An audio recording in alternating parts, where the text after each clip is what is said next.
हम बात कर रहे थे मुंबई में हुए हमले की और इस बारे में और जानकारी के लिए हमारे साथ इस वक्त फ़ोन लाइन पर मौजूद है इस्माइल दरबार। इस्माइल जी, आपका बहुत बहुत स्वागत है लेमन न्यूज़ पर। हाँ जी, बोलिए। जी इस्माइल जी, सबसे पहले तो हम जानना चाहेंगे जो मुंबई में अटैक हुए हैं इसके बारे में आप क्या कुछ कहना चाहेंगे? देखिए, ये अटैक पहली बार तो हुआ नहीं है, ये जी। अटैक बार-बार हो रहा है और मैं एक ही बात कहना चाहूँगा हमारी सरकार को जी। कि इस चीज़ को रोकने का एक ही तरीका है, जो भी इस टाइप का गुनाह करता है उसको बीच चौराहे पे लाया जाए जी। और उसको लटकाया जाए, जनता के सामने उसको लटकाया जाए और जनता के हाथों उसको मारा जाए। जी।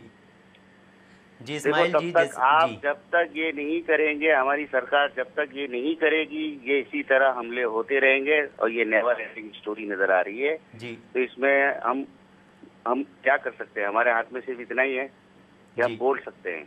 जी। लेकिन हमारी सरकार के हाथ में तो ये पावर है कि वो ये कर भी सकती है, इस चीज को रोक भी सकती है। वो क्यों नहीं रोकना चाहती इस बात को? जी। जी इस्माइल जी, लेकिन जब भी इस तरह की घटनाएं जब भी सामने आती है तो हमेशा ही हमारी सरकार जो है वो एक दूसरे पर आरोप मढ़ते नज़र आते हैं। जैसे कि अभी भी फ़िलहाल बयानबाजी शुरू हो गई है और एक दूसरे पर आरोप मढ़ते नज़र आ रहे हैं हमारे जितने भी पॉलिटिशियंस हैं, तो इसके बारे में क्या कुछ कहेंगे? देखिए, मैं एक ही रिक्वेस्ट करना चाहूंगा कि इस वक्त सारे लोगों को मिलकर एक फैसला करना चाहिए जी। और इस चीज को रोकने के लिए सबसे सबसे इम्पोर्टेंट बात यह है कि सबसे पहले जितने लोग इस वक्त जेल में बंद है उनको बीच चौराहे पे लाया जाए और पहले सबसे पहले इनको उड़ाया जाए। जी। और सारी सरकारों को मिलकर ये फैसला कर लेना चाहिए, क्योंकि ये किसी एक सरकार के फैसले से होने वाला नहीं है, किसी एक दूसरे जी। के ऊपर भरोसा रखने वाली बात नहीं है और किसी एक दूसरे पे तोहमत डालने वाली बात नहीं है। ये एक आम इंसान की जिंदगी का सवाल है जी। और अगर आम इंसान की जिंदगी का सवाल अगर सुरक्षा ये सरकार नहीं कर सकती है तो इस सरकार को कोई राइट नहीं है अपनी सरकार बनाने का फिर। जी।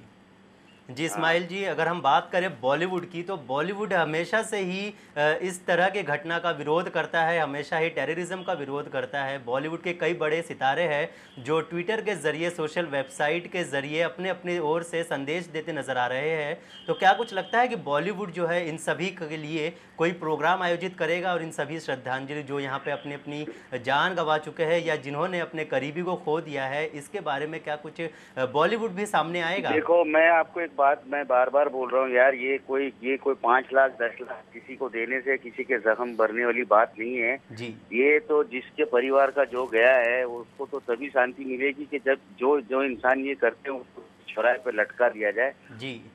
तभी जाके उनकी आत्मा को, उनकी रूह को शांति मिल सकती है। बाकी ये चौचलेबाजी बंद करना चाहिए कि हम 5 लाख देंगे, हम 10 लाख देंगे, बॉलीवुड शो करेगा, ये करेगा। ये जी। खामा खा के नाटक है, सब ड्रामे हैं। मैं जी। इन चीजों पे विश्वास करता हूँ। जी। जो मेन है सरकार के हाथ में, जो है सरकार को चाहिए कि इसका फैसला जल्द से जल्द करे। जी। नहीं कर सकती है तो कुछ उसका दूसरा रास्ता फिर जनता को सोचना चाहिए, जनता को जानना चाहिए और जनता को ही इसका हिसाब किताब कर लेना चाहिए। जी। क्योंकि ये देखिए, अभी एक सिंपल सी बात है, कसाब को जिंदा रखा हुआ है। क्यों रखा हुआ है भाई? किस लिए? इतने लोगों की जान लिया है, जी। उसके बावजूद उसको बिरयानी नहीं मिल रही है तो जो बिरयानी दो, ये तो ये क्या, ये कोई तरीका है यार? ये कोई कोई आपको कुछ अकल वकल है कि नहीं? जी। जी तो मेरा इस्माइल जी, कहने का जी। मतलब ये है कि जब तक आप इस टाइप के लोगों को बीच चौराहे पे लाके लटकाओगे नहीं, तब तक ये चीज नहीं रुकेगी। आप मानो मेरी ये बात। ये सब बॉलीवुड ये शो करेगा, जी। सरकार हमारी 5 लाख देगी, मरने वाले को 50 लाख देगी। क्या है यार? इंसान की कोई कीमत लगा सकते हो आप? किसी की इंसान की कीमत लगा सकते हो आप? जी। जी नहीं, बिल्कुल। तो जो इम्पोर्टेंट है उसको रोको ना, क्यों नहीं रोक रहे हो उसको? जी।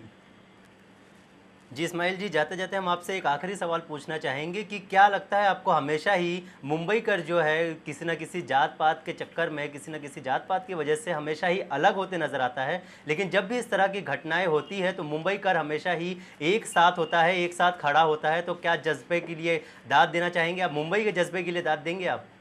बिल्कुल बिल्कुल, मुंबई के जज्बे के लिए दाद देंगे और मैं जी। मुंबई के लोगों को सलाम करता हूँ जी। कि ये इतना होने के बावजूद एक दूसरे के साथ जो खड़े रहते हैं। जी।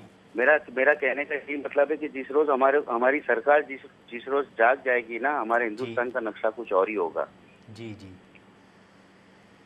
जी इस्माइल हमारी जी। सरकार क्यों सोई है, मेरे आज तक समझ में नहीं आ रहा है। जी।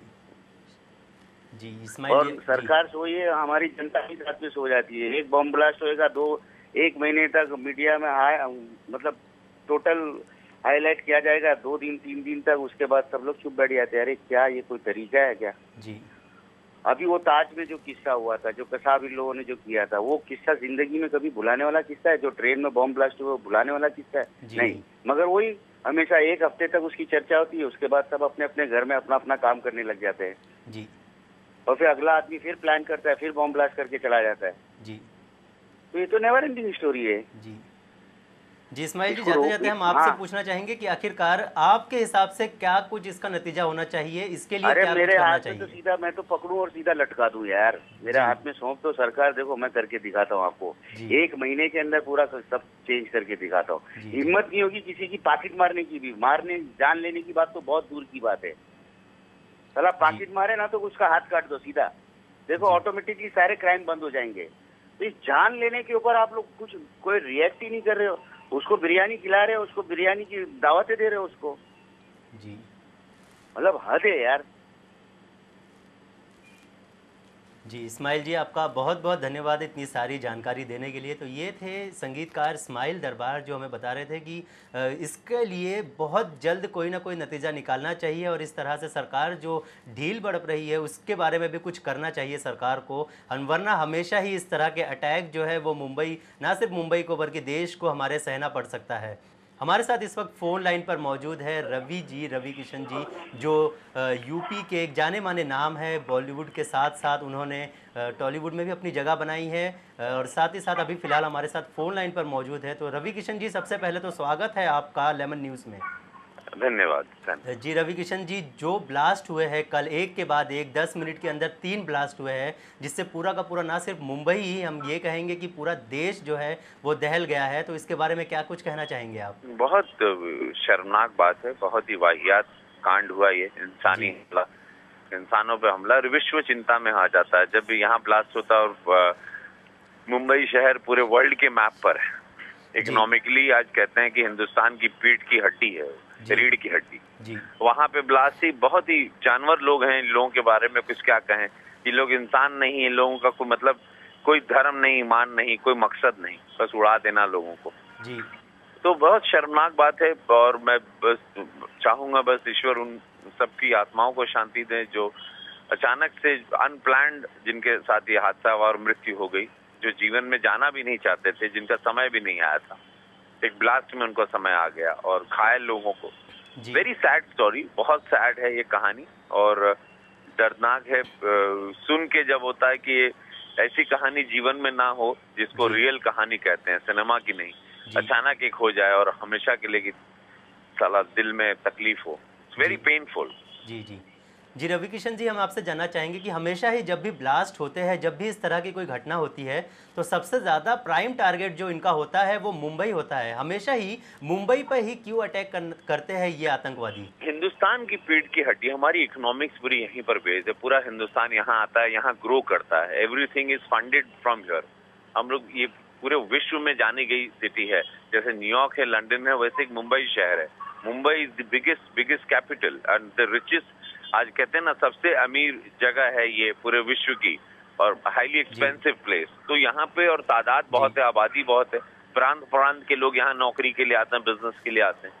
अटैक करते हैं तो इमीडिएटली उन लोगों का मकसद, उनका मिशन, उनकी जो उन लोगों का जो फर्म है जिसके अंडर रूफ में काम करते हैं, उसको पब्लिसिटी मिलती। जी तो it's a very planned game. जी जी जी रवि जी, हम आपसे जानना चाहेंगे, हाल ही में एक प्रेस कॉन्फ्रेंस आयोजित किया गया राज ठाकरे की ओर से, और उन्होंने सीधा निशाना कर दिया है यूपी के लोगों पे। कहते हैं कि यूपी के लोग यहाँ पर मुंबई में जगह जगह पर आते हैं और उसके बाद इस तरह के ब्लास्ट होने शुरू हो जाते हैं। ये कंट्रोवर्सी में हमें मत डालिए। जी जी ये सब राजनीति रोटियां हैं, उसमें हमको अपने आप को नहीं, मैं फिलहाल I am just worried about this. जी और जो आपने बात किया, thank you my brother, thank you. जी जाते जाते रवि जी, हम आपसे, तो शायद रवि जी का संपर्क टूट गया है। हम आपको बता रहे थे कि मुंबई में जो ब्लास्ट हुए हैं उसमें कहीं ना कहीं बॉलीवुड के कई बड़े सितारे जो है शामिल है, और हमेशा ही इस तरह के घटना के साथ खड़े होते हैं बॉलीवुड, और बॉलीवुड के कई बड़े सितारे इस वक्त जो है अपने अपनी ओर से अपने अपने तरीके से इस पर प्रतिक्रिया देते नज़र आ रहे हैं। बी टाउन बज़ में आज के लिए बस इतना ही। तो मुझे यानी सलामत अली को दीजिए इजाज़त, मगर देश और दुनिया की ताज़ा तरीन खबरों के लिए आप यूँ ही बने रहिए लेमन न्यूज़ के साथ।